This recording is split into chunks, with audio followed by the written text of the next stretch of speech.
मतलब अगर दाऊद इब्राहिम को जहर दे दिया गया है तो किसने दिया होगा? मतलब भारत का दुश्मन नंबर 1 भारत का ओसामा है ना, ये तो भारत का ओसामा। मतलब आज ये काम करते हैं, आज हम बॉलीवुड के लिए ना एक शानदार एक्शन थ्रिलर वेब सीरीज का आइडिया लेकर आए। ध्यान से सुनिएगा जो बताने जा रहा हूं। शीर्षक है डेथ स्क्वाड।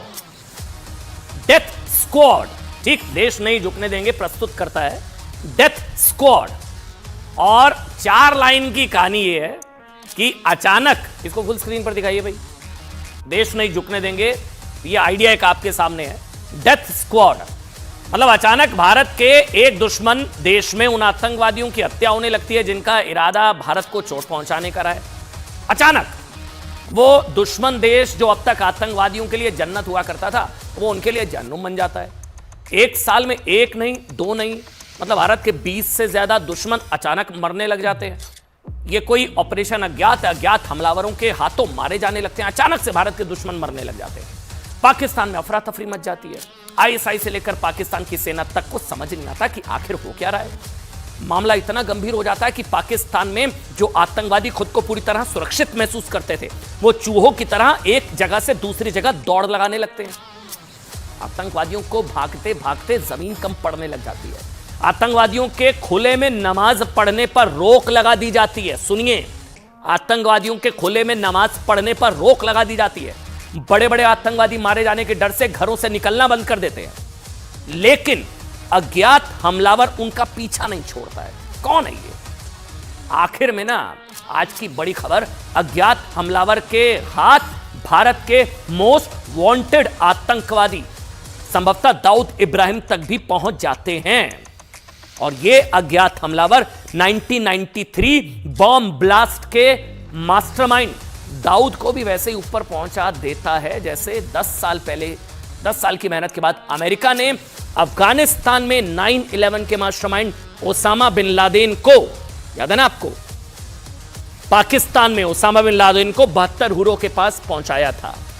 और देखिए, आप इसे काल्पनिक कहानी भी मान सकते हैं क्योंकि हमें नहीं पता ये मर गया या जिंदा है, लेकिन इसको जहर देने की बात आ रही है। अब ये भी नहीं पता वो जहर दिया गया नहीं दिया गया, लेकिन पाकिस्तानी मीडिया दावा कर रही है। खबर ये भी आ रही है कि अभी भी वो अस्पताल में पड़ा हुआ है।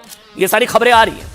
फिर ये भी कह सकते हैं कि भाई कि इस वेब सीरीज का आइडिया सत्य घटनाओं पर आधारित होगा क्योंकि ये सारे भारत के दुश्मन एक एक करके मर रहे हैं।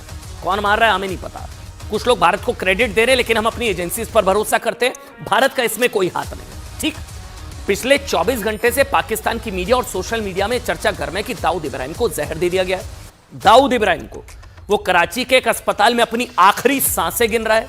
ठीक, पाकिस्तान के कई सोशल मीडिया इन्फ्लुएंसर्स ये दावा कर रहे हैं कि किसी ने भारत के मोस्ट वांटेड आतंकवादी और 1993 मुंबई धमाकों में 250 से ज्यादा लोगों की जान लेने वाले दाऊद इब्राहिम को जहर देकर मार दिया है। अब वो अस्पताल में है, जिंदा है, जहर दिया गया नहीं दिया गया हमें नहीं पता, लेकिन पाकिस्तानी मीडिया दावा कर रही है। कुछ का तो यहां तक दावा है कि दाऊद इब्राहिम वहीं पहुंच चुका है जहां अमेरिका ने 2 मई 2011 को ओसामा बिन लादेन को पहुंचाया था। देखिए, हम फिर रिपीट कर रहे हैं, हमें नहीं पता कि इन खबरों में कितना दम है, लेकिन हम रिपोर्ट कर रहे हैं जो बताया जा रहा है। कितनी सच्चाई है हमें नहीं पता। वैसे मर भी गया होगा तो पाकिस्तान कौन सा इसको मान लेगा कि यहां मार दिया या मर गया। ये अगर मर भी गया होगा दाऊद इब्राहिम तो पाकिस्तान कौन सा कबूल कर लेगा कि हमारे यहां पर था। पहले तो उसको मानना पड़ेगा हमारे यहां पर था दाऊद, फिर उसको यह मानना पड़ेगा कि हां वो मर गया तो उसकी किरकिरी, तो पाकिस्तान वैसे ही नहीं मानेगा। लेकिन एक संयोग यह भी है कि जैसे ही दाऊद इब्राहिम को जहर दिए जाने की चर्चा सोशल मीडिया पर आई, वैसे ही पाकिस्तान में इंटरनेट शटडाउन कर दिया गया। सुनिएगा, इंटरनेट अचानक से शटडाउन। हालांकि कुछ लोगों का दावा है कि इंटरनेट शटडाउन इमरान खान की वर्चुअल रैली के असर को कम करने के लिए किया गया था। अब ये कोइंसिडेंस हो सकता है, इधर दाऊद के मरने की खबर, उधर पाकिस्तान में इंटरनेट डाउन। हमें नहीं पता वजह चाहे जो भी हो, लेकिन खुद पाकिस्तान के सोशल मीडिया पर इंटरनेट बंदी को दाऊद इब्राहिम को जहर दिए जाने के दावे के साथ जोड़ा जा रहा है। हो सकता है गुड न्यूज जल्दी आप तक पहुंच जाए, या हो सकता है गुड न्यूज आ चुकी है, आप तक नहीं पहुंच पा रही है कुछ वजहों से। सुनिए, हाँ, दाऊद इब्राहिम को सुना है कि किसी ने जहर दिया है और उसके बाद उसकी तबीयत खराब हो गई है, उसकी हालत काफी खराब है, उसको कराची के किसी हॉस्पिटल में रखा गया है। और ये खबर भी जो है वो कहीं ना कहीं सोशल मीडिया पे गर्दिश कर रही है। कहाँ तक ठीक है मालूम नहीं। अब देखिए, अमेरिका और ब्राजील से एक ऑनलाइन मैगजीन छपती है जिसका नाम है द इंटरसेप्ट। जो बता रहा हूं ध्यान से सुनिएगा। ये मैगजीन खुफिया एजेंसियों से जुड़ी गोपनीय जानकारियों को छापने के लिए जानी जाती है और पूरी दुनिया में इस मामले में द इंटरसेप्ट काफी मशहूर है। इसी साल नवंबर में द इंटरसेप्ट ने इंटेलिजेंस ब्यूरो ऑफ पाकिस्तान में एक सोर्स से हासिल किए कुछ डॉक्यूमेंट्स के आधार पर दावा किया कि पाकिस्तान की खुफिया एजेंसियों में अज्ञात हमलावरों के हाथों आतंकवादियों की हत्या को लेकर बहुत बेचैनी है। सारे भारत के दुश्मन आतंकवादी एक एक करके मर रहे हैं, नंबर 26 तक पहुंच चुका है। इस डॉक्यूमेंट के हिसाब से पाकिस्तान की खुफिया एजेंसी को पूरा यकीन है कि यह काम भारत कर रहा है। हालांकि भारत साफ कर चुका है कि भारत का पाकिस्तान में आतंकवादियों की टारगेट किलिंग से कोई लेना देना नहीं, और हम भी अपनी एजेंसीज पर भरोसा करते हैं कि यह भारत का हाथ इसमें नहीं है। पिछले हफ्ते ही विदेश मंत्रालय के प्रवक्ता अरिंदम बागची ने एक प्रेस कॉन्फ्रेंस में कहा था कि भारत तो चाहता है कि जो भी आतंकवादी पाकिस्तान में छिपे हैं उन्हें भारत भेजा जाए ताकि वो यहां आकर कानून का सामना कर सके। लेकिन जब पाकिस्तान की खुफिया एजेंसियां ये दावा करती हैं तो भारत पाकिस्तान में छिपे दुश्मनों को एक एक करके ठिकाने लगा रहा है। ये अगर दावा किया जाता है तो इसमें दो बातें होंगी। अगर पाकिस्तान कहता है ना कि भारत कर रहा है सब, तो इसमें दो बातें होंगी।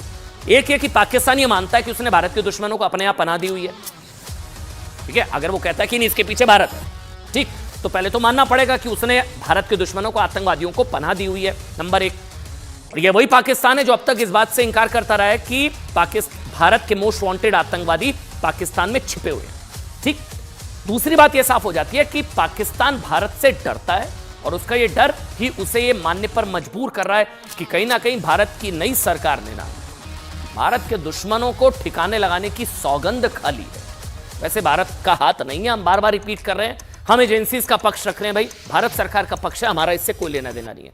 आतंकवादी आपस में लड़ मर रहे हैं, उनकी टारगेट किलिंग हो रही है, कुछ भी हो रही है, मगर गुड न्यूज है, मतलब बुरी खबर नहीं है। आतंकवादी मर रहे हैं, अच्छी खबर है, लेकिन भारत का हाथ इसमें नहीं है, ठीक। पाकिस्तान के डर का एक और सबूत आपको दिखाते हैं। इसी साल मार्च में अमेरिका के एक मशहूर think tank the Atlantic council में किसी गुमनाम व्यक्ति ने एक आर्टिकल लिखा, सुनते जाइएगा जो बता रहा हूं, जिसका शीर्षक था who is behind the killings of Kashmiri militants in Pakistan. ठीक, पाकिस्तान में आतंकवादियों की हत्या के पीछे कौन, यानी कि पाकिस्तान में हो रही कश्मीर आतंकवादियों की हत्या के पीछे कौन। इस आर्टिकल में बताया गया था कि पहले पाकिस्तान की पुलिस को लगता था कि ये सारे आतंकवादी किसी लूट और डकैती जैसी घटना का शिकार हुए, यानी कि कोई अपराधी कहीं लूटपाट के इरादे से आया और इस दौरान गलती से वो आतंकवादी मारे। लेकिन जल्द ही पाकिस्तान की खुफिया एजेंसियों को यह बात समझ में आ गई कि कभी 1990 के दशक में कश्मीर में आतंकवाद भड़काने में शामिल रहे इन सारे आतंकवादियों की हत्या कोई सामान्य आपराधिक घटना नहीं है, बल्कि इन्हें चुन चुन कर मौत के घाट उतारा जा रहा है। दिलचस्प बात यह कि कुछ ही घंटों के बाद ये आर्टिकल अमेरिकी थिंक टैंक दी अटलांटिक काउंसिल ने इस आर्टिकल को हटा दिया, रिमूव कर दिया। लेकिन आज हमने आपके लिए कुछ टूल्स का इस्तेमाल करके ना डिलीट किए जा चुके इस आर्टिकल को ढूंढ निकाला। द इंटरसेप्ट में छपे आर्टिकल का तो ये भी दावा है कि पाकिस्तान में छिपे आतंकवादियों के खिलाफ इस मिशन को ये डेथ स्क्वाड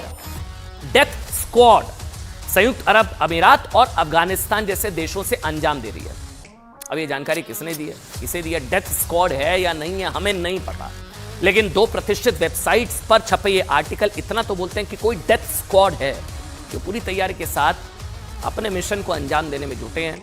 अब इस डेथ स्क्वाड के हाथ दाऊद इब्राहिम तक पहुंच गए हैं या नहीं, हमें नहीं पता।